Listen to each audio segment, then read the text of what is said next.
I'm Jacob. I'm Yuri. And we're going for a drive.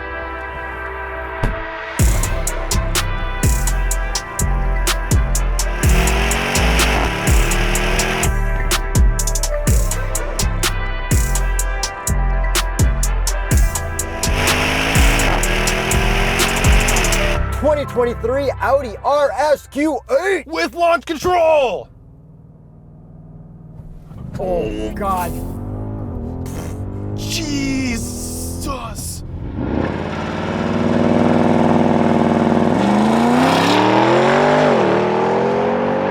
That lifted the front, I swear.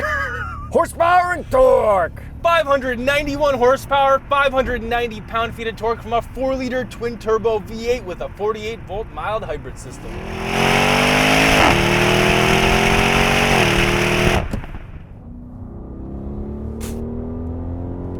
God damn, that's torquey. That is so fast.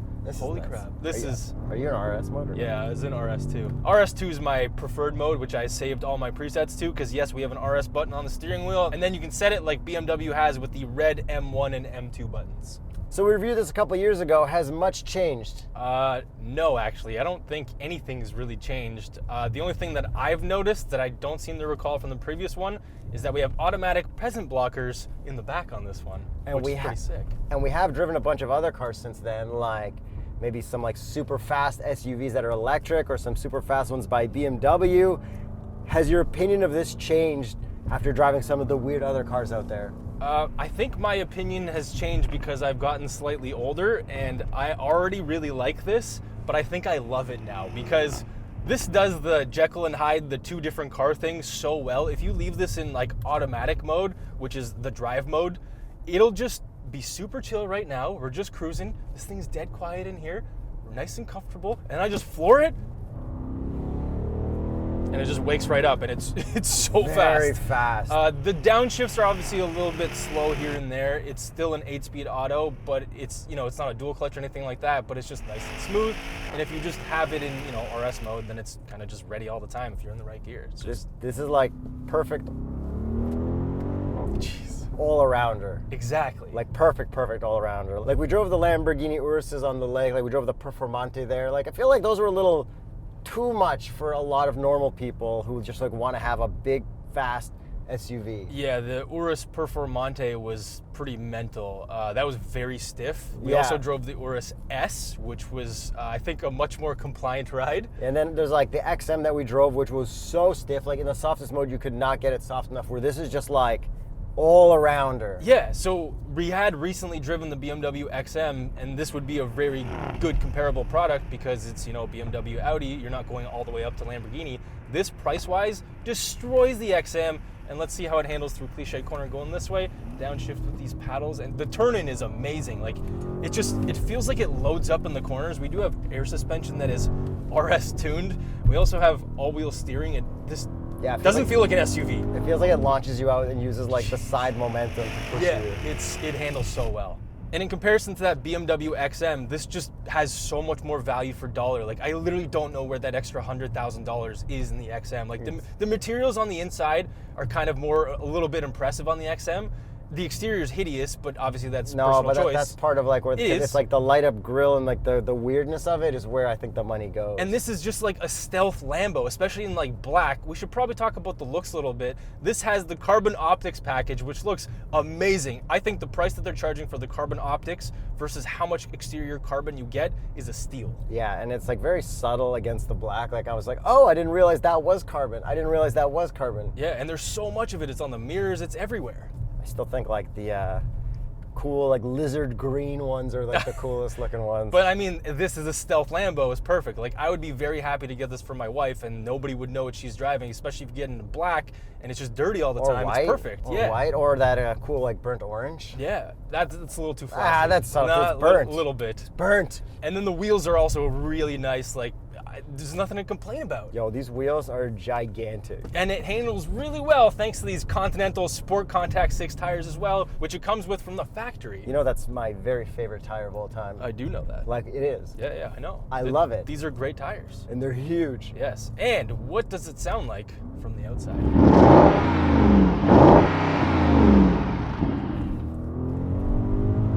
And and that's the inside. Yeah, it's still pretty quiet in here, even in RS mode, but you do get crackles and pops here and there, especially if you're going a little bit slower. I'm just going to downshift there. That's part of the subtleness of this car. Exactly. But yeah, it sounds all right from the outside. You can't get it to rev out past 4,000 and it doesn't really crackle and pop, but whatever. And then this also kind of competes with like the Range Rover Sport, I guess, too, right? With the BMW motor. Yeah, or also kind of the full-size one. Like it's kind of... Sportiness, like this feels more sporty. Oh, 100%. But I mean, that's got that like very familiar BMW, but I think this is better than those.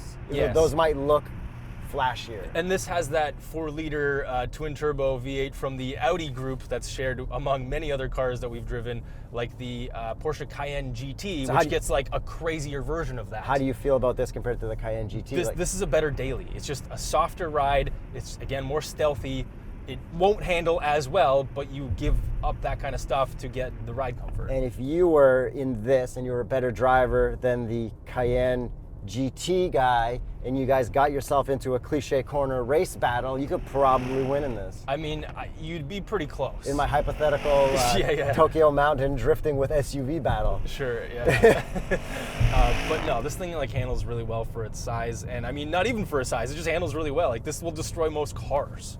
And this one is optioned out, basically fully loaded. We've got all the creature comforts that you want. We've got massage seats, which are very good. We've got this lovely, what is it, cognac interior or something like that? There's a very good mix with this tan against carbon fiber against gloss black. And then on the exterior, there's carbon ceramics, which is a little excessive. Don't really know if you need them, but they do work well if you do end up buying them for $10,000 or whatever. If you're like ultimate subtle flexing. Yeah, and then this also even has like night vision camera, which is pretty wild. Yeah. But you get that stuff on a Cayenne as well, which again makes sense because Volkswagen Audi. Okay, say there was a black Escalade V compared to this. What do you like more? Because that powertrain was pretty cool, but that was a lot less subtle to the ears, but maybe as subtle in person. Escalade V, just because it's so obnoxious, so ridiculous.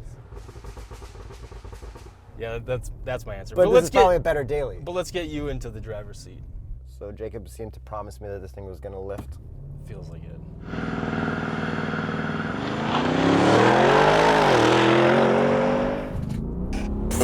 Oh, God. Oh, man, like you don't even need the Urus. No. After doing this. And or no, it's the Urus. Urus, yeah. This will do 0 to 100 in under 4 seconds. The size of this thing is so impressive. So it is all-wheel drive, Quattro all-wheel drive. Oh, it's all-wheel drive. Yeah, that's why. It can send, I think, up to 80% of the power to the rear, I believe. Yo, you want to know what I hate about this car? What? This cup holder. Give me my where's my Timmy's? You are right. It's too tight for a cup of coffee. Yeah, the grips are too tight. And then the one in the back in the middle is even tighter. So I'm going to give that a hard fail right there. You are right. Deal breaker? I don't know. The real deal breaker is probably I don't have enough money. Let's be serious. That's the one. What about the visors? 3, 2, 1. 3, 2, 1. Yes. Gentle. They didn't fly off. We also have the optional black Alcantara headliner, which, I mean, looks great.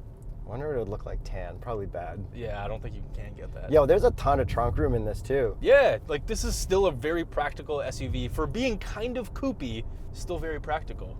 Tons of room in the back seats as well, and these seats are very well bolstered up front. I'm enjoying my massage. Right, let's go a little cliche corner set. Don't do a low one, do a big one, dude. Oh man, that sport differential? There's like absolutely like no understeer, it's just grip and go. That's because Continental tires? No. Well, that, and we have the Dynamics package, which gives you like the electromechanical sway bar stuff. You get like the sport differential, which you can customize. Like it just handles really well. Would you take this over an E63S wagon to live with? No.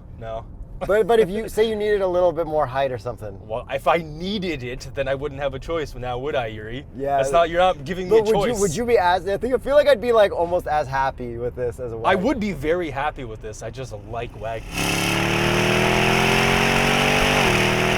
Yeah. That's actually pretty nice. Like an RS6, I would take over this still. Yeah, I guess you're right. Yeah. Come on.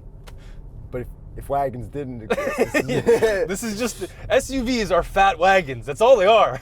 So we got Apple CarPlay, Android Auto, can go wireless. Yep, works very well. Rewinding Sat Radio, shout out Sat Radio. Shout out to SiriusXM for bringing us the Blink-182. Let's show a picture of that again. Yeah, gauge cluster's cool. We got the cool gauge mode. I don't know. There's just like everything's good about this. There's literally nothing bad about this car. Except for the cup holders. Yes. They're awful. That's it. Oh, and the amount of gloss black. If No, that's good. That's good. No, it's not for me. If I did have to own this car, just it's already dusty. I am a rich person and I'll have it cleaned every day of the week. Yeah, rewind Yuri 5 seconds ago saying that he has no money and that's why he can't buy this. I'm saying the pretend. Okay. If I did own this is what I'd be saying. This matte carbon, I know how much you love matte carbon. Okay, I like matte carbon, but what I really like is like textured matte carbon. So this is like all right. Okay, because this doesn't have texture. But at least it's not gloss carbon. Yes. Another send. Oh my god, this is so fast. This car's too fast for Klitschek corner. I think you set the spit down my throat. I'm not even joking. And then using the paddles are perfect too. Like it shifts perfectly every single time. Yes, it does. No bad fake pumped in audio. No, it just like sounds good all the time. Okay. A Grecale Trofeo. Okay, much smaller. Yeah, okay. Levante Trofeo. Okay. I do like the gra a little more for the shifting and like emotion. The ridiculousness. I get that. The emotioniness. Because Yeah. this is a little emotionless. 100%. A little bit. Yes. Like an Urus, an Urus. you get the emotion. Has a little more emotion. Yeah. I get that. But that's the thing. It's like, it's all part of the stealthiness of this. Are you so old that you would take this over an Urus yet, or are you still young enough at heart, wild child? Is it for me, or is it for my family / my wife would be the primary driver? You're the primary driver, but it's for you and your family. I'm still getting the Lambo. Urus. Yeah, Yeah, no yeah, question, the Lambo. I'll even get the least comfortable one. I'll just get the Performante. You know, I don't know if I'd go Performante for That was family so car. stiff. But we also drove it on a frozen lake, which again wasn't exactly. Yeah, we're sideways. Yeah. And since this is all-wheel drive, people are probably going to drive this in winter, right? Yes. They want to protect their carpets, right? Absolutely. What should they get? Instead of TuxMat, go to tuxmat.com/TheStraightPipes because they do have them for the Q8 and the SQ8, and I have confirmed that they do also fit the RSQ8. Oh, heck yeah. Yeah, so definitely want to get a set of those. And one of the coolest parts of this interior, because we have the optional Bang & Olufsen radio, is that the speakers by the windshield pop up and go down when you start the car. That's what it's written down as, the Bang & Olufsen radio? Yes. Whatever. AM or FM? Yeah. Whatever, I'm old school. Call it a boombox. And then the gauge cluster is really well laid out. We do have all the customizable displays. You also have that RS runway mode with the RPMs going up. So I like the one where it kind of goes up and to the right. And good adaptive cruise, lane centering as well. Oh yeah, it works really well on the highway. You can totally daily the heck out of this thing. Okay, is that pretty much everything with the latest RSQ8? I think it is, Yuri. Time to get to the price. While you're flooring it through cliche. Okay, this one starts at $143,650. Canadian. And this one is optioned out to a kind of whopping $177,150, which is basically fully loaded, and I don't think you need to go that crazy. No, you don't.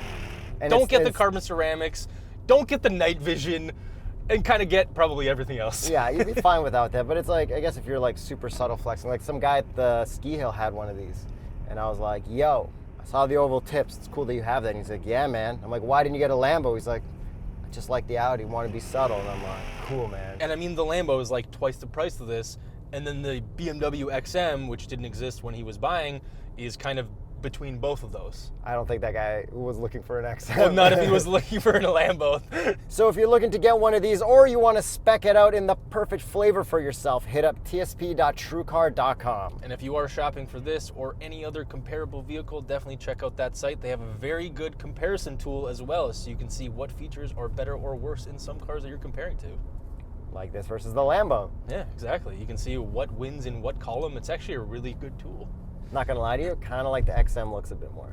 What? Yeah. Okay, because because it looks it's wild, not dude. subtle. It looks wild. Yeah, but this is like surgeon spec. I guess who's not a surgeon? Not even close. No. I faint when I see blood. All right, that's it. Let us know what you think of the RSQ8, us revisiting it after driving many other SUVs and them not changing a thing and us still loving it.